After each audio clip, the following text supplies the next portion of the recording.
Yo, yo, yo, yo, yo. Welcome to another episode of the X-Factor Sportz Podcast. It's your boy, Jay Mundane. Happy to have y'all in tonight. We got a great episode for you. Season 6, Episode 8. I know, man, we're flying through. We are on YouTube and Rumble every Wednesday night. You can check us out. You can also listen to the X-Factor Sportz Podcast on all platforms that let you listen to podcasts. So be sure to do that. Again, like I said, we got a great show for y'all tonight. We're going to get into some college football playoff and the NBA Cup. So we got brackets that we're going to get into, tell y'all who we think is going to win these championships. Of course, we got to get into Bill Belichick running around college campuses. What the hell's going on with him? I'll give y'all my opinion on what I think that is. But before we get into all of that, you know, we got to hit y'all with that quick news. Them layup lines. So let's start nowhere else but with the Heisman Trophy finalists. So congratulations to Travis Hunter, Ashton Jeanty, Cam Ward, and Dylan Gabriel of Oregon, the quarterback. Congratulations to those four making it to New York Heisman Trophy finalists. I think that's going to be this Saturday. It's usually around my birthday every time they do it. So I think the 14th, this Saturday, is when they announce the Heisman Trophy winner. Pretty simple. I've been talking about this kid all year. I think Travis Hunter is the best college basketball player in the country, so he should get the award. That's what the Heisman Trophy represents. The best player in the country. Plays over 100 snaps on the offensive side and the defensive side. He was first team All Big 12 he was first team All Big 12. He was honorable mention Offensive Player of the Year in the Big 12, so second best player on offense. And then he was pretty much a unanimous Defensive Player of the Year. So you should go ahead and give him the nod for that too. The impact that Travis Hunter had on the game, or has on the game in college, is crazy. So on offense, he led the Big 12 with 92 receptions, 14 receiving touchdowns. And he was second in yards, 500 yards, and then leads the nation in big plays. So in big plays, that means catching or receptions over 20 yards. He's got 21 of those, I think, and he leads the nation in big plays there.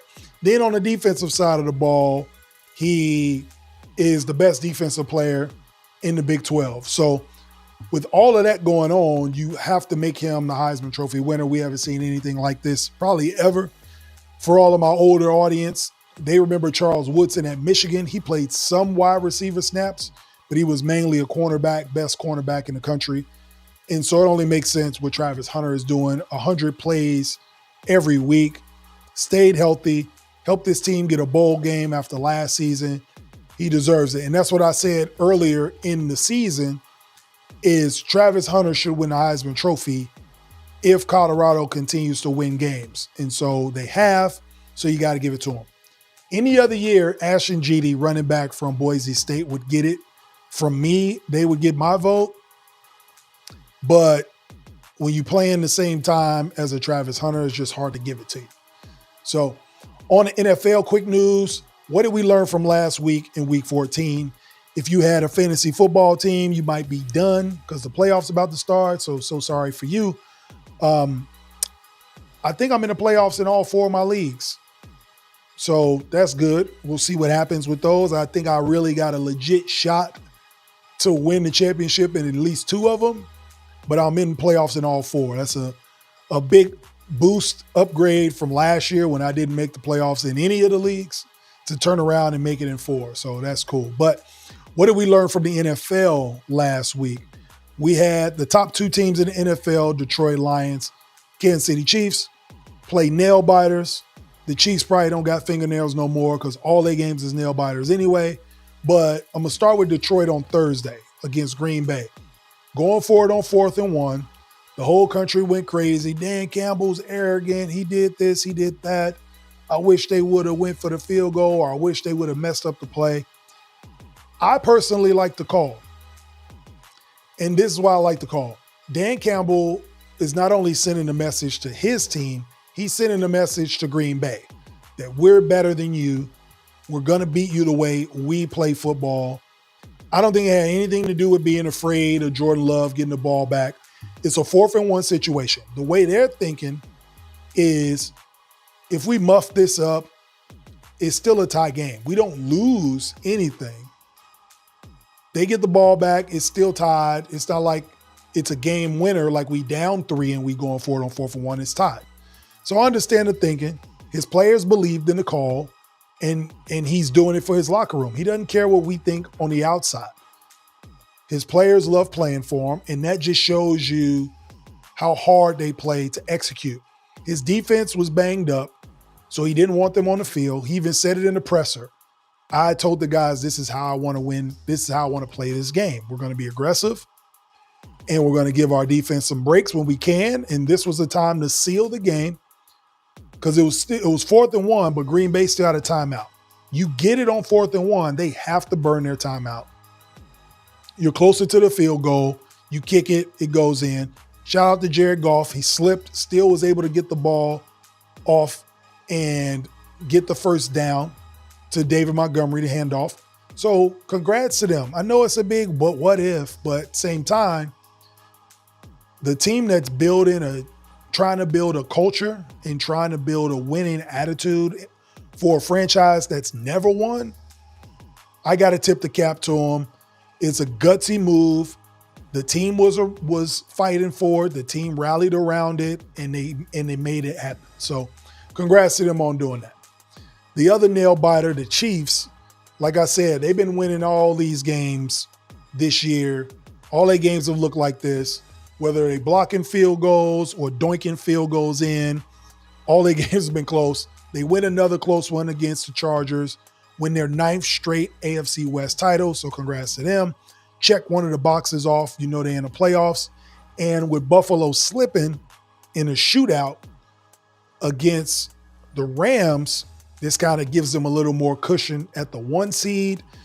And Josh Allen, kind of tying all this up in a nice little bow. I talked about fantasy football. If you had Josh Allen on Sunday on your fantasy football team, you got 60-plus points. I played against him this weekend. The guy I played against had like 62 points. Shout out to my boy G. Barner. But yeah, Josh Allen is just continuing to make this case for MVP. In the snow, he threw a touchdown, ran for a touchdown, and caught a touchdown. And then this week, he threw for 3 and ran for 3. So going crazy. So shout out to Josh Allen. They lost the game. It was a tough game to play. It's an afternoon game on the West Coast. They're 3 hours behind. So it was it was kind of an iffy game either way.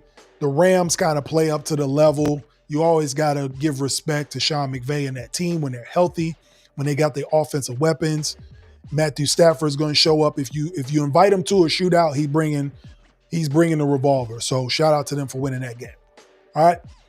Then we got, again, to add on to Josh Allen winning MVP. The MVP is a quarterback award, right? So if he keeps playing like this, he will win it.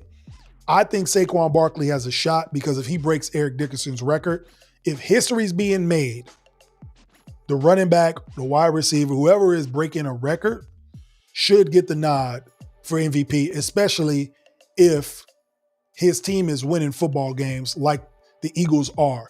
The MVP is all about narrative. So there is a story there. The Giants don't want him no more. They think he's washed up or not worth the money. He goes to Philly, is about to break a 40-year-old record with a team that's got a real legitimate shot to make it to the Super Bowl NFC championship at the least and win their division. And I think Saquon Barkley deserves the MVP, but the media makes it a quarterback award. So Saquon will probably get Offensive Rookie of the Year instead.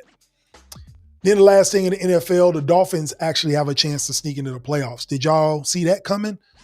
Shout out to Tua coming back. He's the real MVP. I mean, look at how terrible that team is when he doesn't play. We forget Tyreek Hill playing football on that team without Tyreek. Tyreek comes back. Everybody's elevated. He builds the morale. The locker room feels better. Hell, even the defense starts playing harder when Tua's back. So they've been on a nice little run, and 3 out of their last 4 games are against teams below 500 is the good news. The bad news is those games they're going to have to play on the road, and it's going to be cold. So we know how the Dolphins do in cold weather, but at least it's against under 500 ball clubs. So they do have a slim chance. So Denver and Chargers can't slip up because Miami can sneak in. All right. On to Major League Baseball. Man, we got a new Mr. 700 million. All right. Shout out to Juan Soto going to the Mets. Signed a 15-year, $765 million deal with no money deferred, like Shohei Ohtani did. So that can also get elevated up to $805 million with escalators, right? Escalators are just basically bonuses. Like if you reach certain benchmarks throughout your contract, you can get bonus money, and it could eventually be $805 million. Here in the next 5-6 years, there will be $1 billion contract in baseball. So for all you guys out there, all you ladies out there that got kids and you want them to play sports, look at what this money is in baseball. They're going to be the first league to get to $1 billion contracts, followed by the NBA. Of course, Luka might come up and be close. Wemby might be, but right now is right now. So congrats to Juan Soto. Finally, the Mets got somebody getting paid more than Bobby Bonilla. Shout out to Bobby Bonilla Day, July 1st. If you follow me on social media, you know I post that every year. But all kidding aside, congrats to Juan Soto. The reason I talked about the deferred money is because the original Mr. 700 million, Shohei Ohtani, signed a 10-year, $700 million deal with the Dodgers, right? And what he did is he deferred the money. So for 10 years, Ohtani's getting $2 million for 10 years. And then for the next 10 years, he's getting it deferred and getting $68 million a year for the next 10. All the money in baseball is guaranteed. So he gets his $700 million, but he deferred it for $2 million a year so they can keep guys on the roster so they can win World Series championships like they just did this year. So it seems like the deferred payments paid off, right? Because then you keep a Freddie Freeman, you keep a Clayton Kershaw, you keep all these pitchers they got, you keep Mookie Betts, and you can sign other guys. I thought they was going to actually try to get Juan Soto, but they probably couldn't get him because he didn't want to defer his money. So the Mets get him. So congrats to that. But then Soto is going to be making $51 million a year for the next 15 years. Whew. I mean, big money. Yes, it's New York. Taxes hella crazy, but $51 million is $51 million. And good luck getting around the city now that you're a Met, because he was a Yankee for those who didn't know. And now he's just in a different borough. He went from the Bronx to Queens. That's going to be crazy. The Yankees came up a little bit short on their contract. They offered more years, less money, 16 years, $760 million to 15, $765 with the escalator. So congrats to Juan Soto. So that's what we got on the quick news, Major League Baseball, Heisman, and some NFL. Now let's get to what we all been waiting for, the subject matter of this episode. Season 6, Episode 8. You are watching on YouTube and Rumble every Wednesday night. But let's get into it, man. Bill Belichick is interviewing for coaching jobs. He landed at North Carolina after Mac Brown got fired, winning as coach at UNC, by the way. So now Belichick interviewed for the job. They say it was a 5-hour interview or conversation, whatever you want to call it. And he's waiting to see what happens. So my question to y'all is, will Bill Belichick actually coach college football? And I don't really think he will. I don't think he wants to be around college kids. I don't think he wants to deal with NIL, transfer portal, all this stuff. He'll be 73 years old by the time spring ball comes around in April. Does he really want to deal with all the BS that comes with college, dealing with these kids? I don't think so. His good friend, Nick Saban, 71, 72 years old, stepped away for the same reasons. He don't want to deal with transfer portal. He doesn't want to recruit his kids every year again and again to get them to stay, or deal with the finances of NIL, deal with an arms race. He was done with it. He'd won enough championships and he was out. So I think Belichick this is his way of saying, I'm interested in coaching again.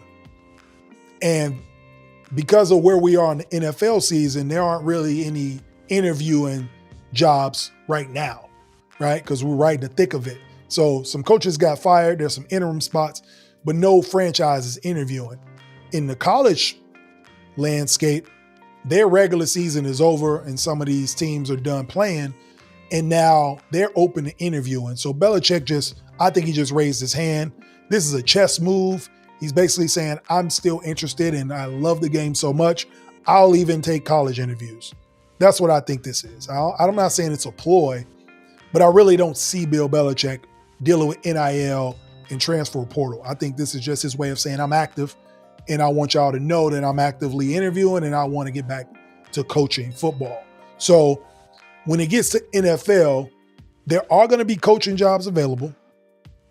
On average, about 6 or 7 coaching jobs come up every year, right? So this year, the Bears coaching job will be available, the Jags, the Jets, the Saints job, the Raiders job, and the Giants job might be up. And based off what we saw on Monday night, the Cowboys job might be open too, all right? So is Bill Belichick qualified? Absolutely, right?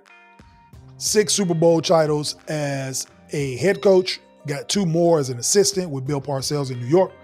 So of course he's qualified, right? He's got second most wins ever, a bunch of AFC East titles, yada, yada, yada, a bunch of wins. I don't think him being qualified is the issue. It's his style and kind of how he ended his tenure in New England. And he's doing what a lot of coaches did. Mike McCarthy did it. Sean Payton did it.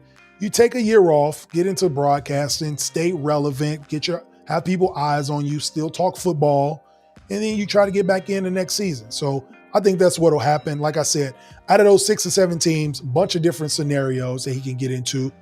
The Raiders make sense, and here's why. Tom Brady is a minority owner of the Raiders, and he obviously knows Belichick. He's going to have some football say in the decisions that are made by the majority ownership group. That's why they brought Brady in for football decisions. Wouldn't be surprised to see if Belichick at least gets an interview with the Raiders, right? Jacksonville. I don't know if I said Jacksonville before, but that job will be available. All right. So he has a house in Jupiter, Florida, which is about a 40-minute private jet flight to Jacksonville. He's warm, he's comfortable, he's got a franchise quarterback in Trevor Lawrence, and that's the type of place that will give him power. So with the Raiders, there's some familiarity with Tom Brady. He'd be in Vegas. He can kind of build his team around that and have some input with Brady. Then in Florida, in Jacksonville, he has a house there already. He has a franchise quarterback, so he didn't have to worry about looking for that. And because that franchise has so much dysfunction, they would probably give him more power to be a GM, kind of like they did Tom Coughlin. They gave Tom Coughlin a little bit more juice than a normal head coaching job would get. So I could see him doing that. The Giants could bring him back for nostalgic reasons. Like I told y'all in the beginning of the monologue, he was a 2-time defensive coordinator, Super Bowl winner with Bill Parcells in the 80s, Lawrence Taylor, all those guys. So there's some familiarity with the Giants, kind of bringing them back home, something for the fans to cheer for. He would have to get a new quarterback in the draft and kind of work that way. He's not the best at acquiring talent or evaluating it, but the Giants are desperate. They need somebody. They need stability. Belichick gives you that, right? The Jets, same thing. They're a mess, right? The owner's not going to be an ambassador this year overseas, so he'll stay. And the Jets have to deal with all this dysfunction. But I like this because Belichick can come in and put order to the franchise. And the first order of business would be getting rid of Aaron Rodgers. You don't need him. He's old with one leg, and you can see how bad he's playing now, right? You try to keep Devontae Adams.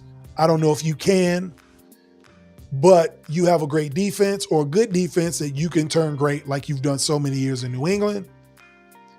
And you get coordinators around you to help build that team up.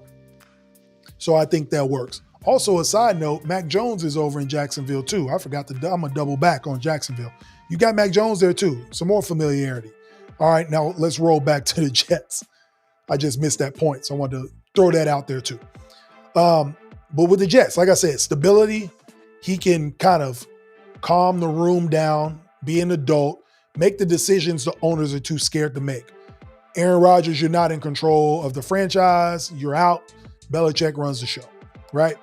And then the Saints job, okay? So probably the worst job roster-wise. They did lock up Alvin Kamara. And what do you think about Derek Carr?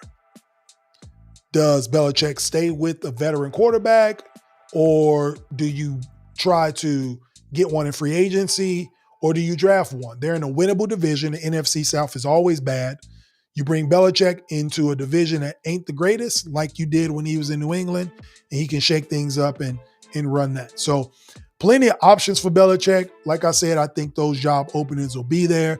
I can see him getting interviews and having that option. So I asked the question, and y'all let me know what y'all think. Will Bill Belichick coach in college? I say no. I say he's just raising his hand and saying, I'm still interested in coaching football. So y'all let me know what y'all think. Again, you can always check out the X-Factor Sportz Podcast on YouTube and Rumble every Wednesday nights and all places that let you listen to podcasts. All right. Feeling good, man. We getting this started. I got the throwback X-Factor Sportz sweatshirt on with the old logo on there. Hope y'all like that. We're going to have some new sweatshirts coming here at the end of the season. But let's move on. Let's spin it forward, all right? Let's get into these brackets. Like I told y'all, we talked about college football playoff. We talked about NBA Cup. I said I was going to get that to y'all. So let's go ahead and start with the college football playoff. Okay, so we got a lot going on with the college football playoff. The bracket is made. Congratulations to all the teams that made it. The inaugural 12-team playoff bracket. I'm actually excited to see it. There are a lot of elements to this. For one, I like that teams get home playoff games.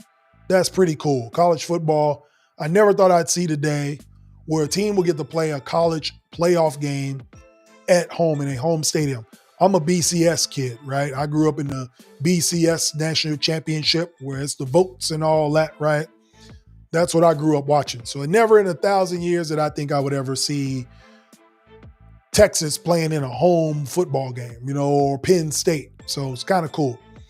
But I'm going to break down this whole bracket that y'all see on the screen. Shout out to Yahoo Sports for the bracket. I'm going to go through it right here so y'all can see. All right. So let's get into who we think is going to win the national championship.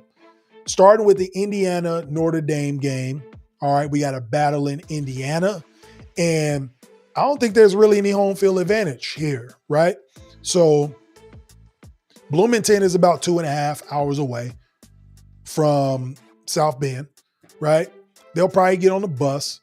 The weather will be bad, but they're both Indiana schools. It'll be interesting to see Indiana Hoosier fans cheer for a team that's not indoors, because they usually just watch basketball if you're an Indiana Hoosier. But it's cool to see, them play football and be good enough to make it to college football playoff. But with that being said, the inexperience in big games like this, I think Notre Dame's going to show out. And I got Notre Dame winning this game. Defensively, they're tough. The last time we saw Indiana playing a big game, they didn't show well at Ohio State. I think the same thing happens here. So I got Notre Dame winning that game. All right. We slide over to SMU and Penn State. Again, a team out of Texas. You got to go up to Happy Valley in the middle of December. It might be snowing crazy, 100,000 fans. They might do the whiteout. It might be a night game. Penn State might be lit. So I'm going to go with Penn State to win this game. It's at home. Coach Franklin doesn't have to worry about the pressures of winning a big game. I feel like this will be just kind of a regular atmosphere. They'll try to make this as normal as possible for the players. And I think they get it done against SMU. Again, another team that hasn't played in a big game or playoff game in years. I think the lights will be a little too bright for them. And playing in front of 100,000 fans in a night game is different. So, especially in the cold. So give me Penn State. On the other side, Tennessee goes to Ohio State. At a neutral site, this might actually be an interesting game. But again, the Southern teams having to come north, playing Columbus. I know Knoxville ain't that far from Columbus, but when we talk cold in the middle of December, it can be different. And Tennessee does have a running game. So in this bad weather, that's what you want because it travels. But Ohio State has good defense, and they're playing at home, and they got a nasty taste in their mouth from that Michigan game. So I think they will be ready to play. They did lose one of their top O-linemen, but they've had 3 weeks to rectify and remedy that. And I think they'll be ready. Their secondary's got pros all in the back end. So I'm looking forward to seeing this game. I think Ohio State wins it at home. I'm going with the Buckeyes. Then the last game in that first round, Clemson goes to Texas. Congratulations to Clemson for winning the ACC championship over SMU. Great game. I don't think Clemson would even be in the college football playoff if they did not win. They're probably the weakest out of all the teams that's in it, but they are in it. So got to give them respect. But I'm taking the home teams in all these first round matchups. Texas, again, a little sting from the SEC championship game against Georgia. I think they take this one, and I think they win big, actually. I think Texas shows up and shows out in this game in Austin. I'm taking Texas. Then we get to the bowl games. So I think this is cool, man. Like, you get an opportunity to win multiple bowl trophies. Obviously, they did that in the 4-team playoff. But I just like that you can win a home playoff game and get to a bowl game and play that at a neutral site. You earn the right to play in a bowl, right? So with the Sugar Bowl, it's going to be Notre Dame against Georgia. And I'm not sure if Carson Beck will be healthy for this game at this point. He should be. They get a few weeks off. But the backup looked pretty good in the SEC championship game also. I mean, it didn't look like there was a drop-off at all. If you're being honest, it might have been a little bit of an upgrade. So I don't think that's going to be an issue for Georgia. Georgia's defense will just be too much for Notre Dame. I know they play a lot of non-conference and they kind of pick their schedule. I don't think they've seen anything like this season, what they'll see in Georgia. So I'm going with Georgia to win this game. All right. They still got some national championship players on their team. So they got the experience of playing in these big games. I think they'll be ready. In the Fiesta Bowl, like we said, Penn State will win their home game, and they go against Boise State. Ashton Jeanty is one of the best players in the country. Almost beat Oregon. They lost by 3 earlier this season, and he played a phenomenal game. So, like I said, if this was any other season than the Travis Hunter season, Ashton Jeanty would probably win the Heisman. I don't think Penn State has seen a running back like this season. In the Fiesta Bowl, if you know your bowl history, back in 2007, you remember the Fiesta Bowl, Boise State and Oklahoma, the trick plays, the laterals. I think Boise State does something here. I got Boise State beating Penn State, even though Boise State is seeded higher. I think some people will probably lean on Penn State to beat them just because they're the bigger school. But I'm going with Boise State, man. I think Boise State wins this game. I think they will have the advantage. The Fiesta Bowl, they will have more fans travel. So they had to give them the Fiesta Bowl because you didn't want to put Arizona State in Arizona. So I like how they made it somewhat fair in that regard too. In the Rose Bowl, this is almost like an old school Rose Bowl, the Pac-10 champion versus the Big Ten champion. But I think it's going to be Ohio State and Oregon. 2 Big Ten teams match up against each other. And just an aside, they're going to have to do something about this seeding. I'm not upset about who made it into the tournament, but they're going to have to fix the bracket a little bit. This is the first year, so I know they'll work on it. It'll get better. But all that being said, Rose Bowl, Ohio State, Oregon, we got a rematch. I think Oregon is ready for them. Revenge, like I said, it's on a neutral site. The Rose Bowl is actually in Pasadena, so it's on the West Coast. Probably be Oregon heavy, but it's still neutral. Even though Oregon lost at home, I think they will be ready for this matchup, and I know they're looking forward to it. They were looking for Ohio State in the Big Ten title game, but didn't get them, and I think they get a real chance now. So I'm taking Oregon. I think they're the better team. In the Peach Bowl, Texas will get Arizona State. Like I said earlier, Arizona State, they couldn't put them in the Fiesta Bowl because they didn't want it to feel like a home game because the Fiesta Bowl is located in their home state. So this will be my first underdog I got winning the playoffs in terms of seeding. I got the Texas Longhorns beating Arizona State. Arizona State has probably been the best football team over the last 6 weeks. They made a statement winning the Big 12, their first year in it. They planted their flag. They were picked to be last in the Big 12, and to win it is huge. Dillingham should be coach of the year, but I just don't see them winning this Peach Bowl against Texas. I think Texas is pissed off from losing to Georgia in that SEC title game. I think they can play better. They think they can play better, and I think getting a warm-up game against Clemson will have them primed and ready against Arizona State with a couple of weeks off. It might kill Arizona State's momentum. It's kind of like getting a bye week when you're heating up, you know. I think that's what will happen to Arizona. They deserve the 4 seed, so congrats to them. But I just got Texas beating them. And then in the Orange Bowl, so now we get to the Final Four. In the Orange Bowl, so Boise State has a chance to win a Fiesta Bowl and an Orange Bowl, but I think Georgia's going to be too much for them. The shoe drops for the Cinderella story, Boise State Broncos, and coming all the way to Miami from Boise State to play Georgia, I don't think they have a chance. I got Georgia handling business on that. They get to the title game. Then in the Cotton Bowl, which is crazy how all these things culminate, Texas will get to play in the Cotton Bowl in Arlington, Texas against Oregon. However, Oregon has the better quarterback. So in this matchup, I'm going to go with the better quarterback, Dillon Gabriel, to win this game. And that's what it'll boil down to. So I trust Dillon Gabriel over Quinn Ewers in a close game. I think it'll be close. I'm taking Oregon. Oregon goes to the national championship against Georgia. All right? And believe it or not,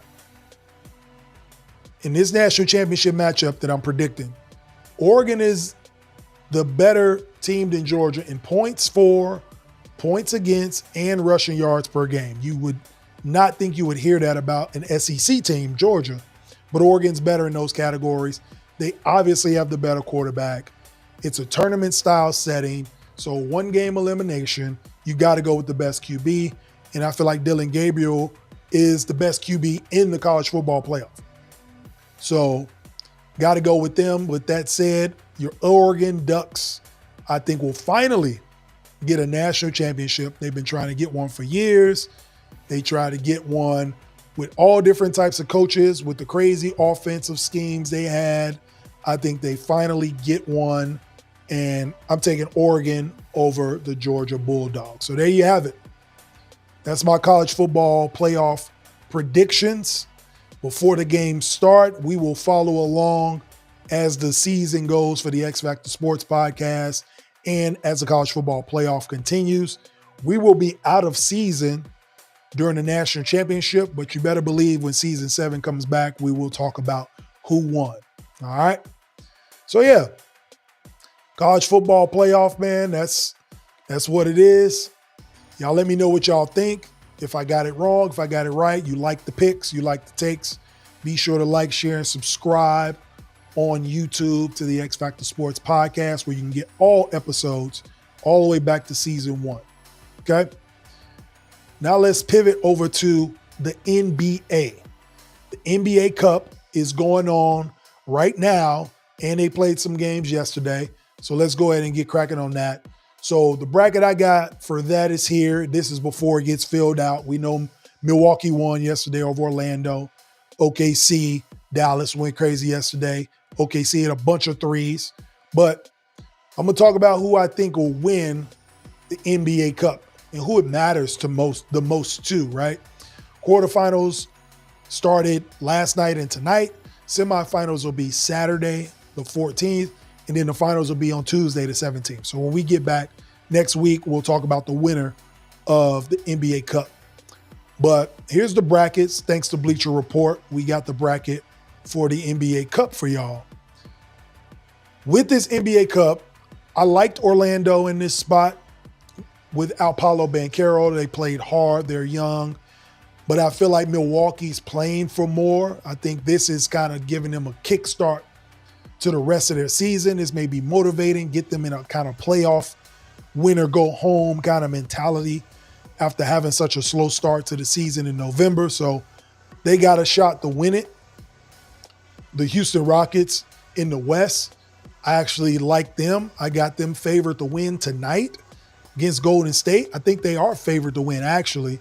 And then OKC and Dallas yesterday, I think either one of them, it didn't matter who won or not yesterday, they were kind of using this for the same reasons Milwaukee is. I think trying to get a feel of competition in the middle of the season, some playoff atmosphere.